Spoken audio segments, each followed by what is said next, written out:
এক বৃদ্ধা তার ঘরের এক কোণে ঠান্ডায় কাঁপছিল। যৌবনে তার স্বামী তাকে ছেড়ে চিরতরে চলে গিয়েছিল। ঘরে ছিল ছোট একটি ছেলে।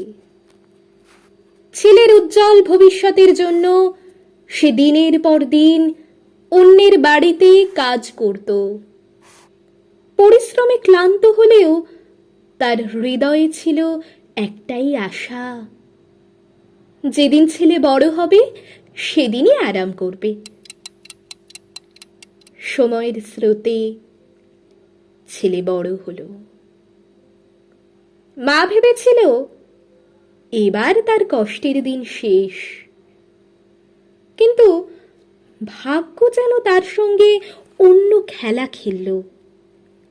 ছেলে এবং বৌমার কাছে মায়ের জন্য সময় যেন নেই।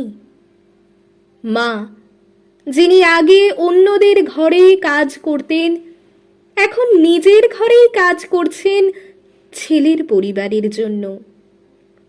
তবুও মা খুশি ছিল, কারণ এ তার নিজের সন্তান।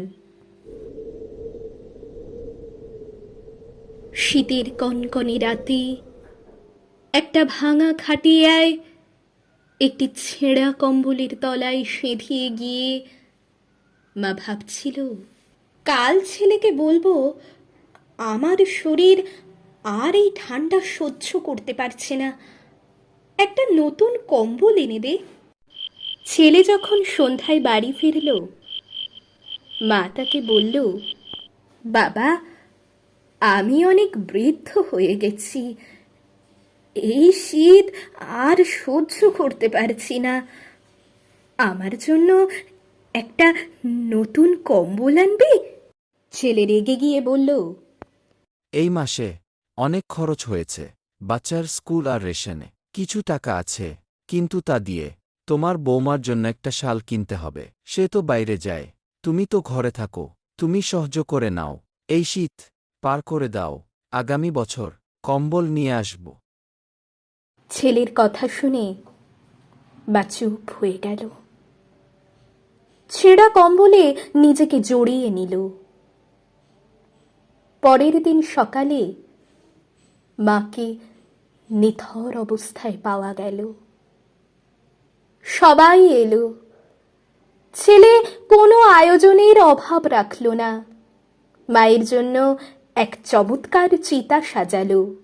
সবাই বলল, এইরকম সন্তান যেন আমরা প্রত্যেক জন্মে পাই।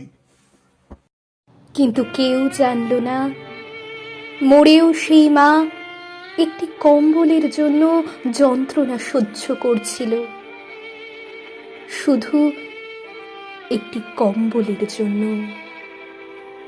শুধু একটি কম্বলের জন্য। ধন্যবাদ।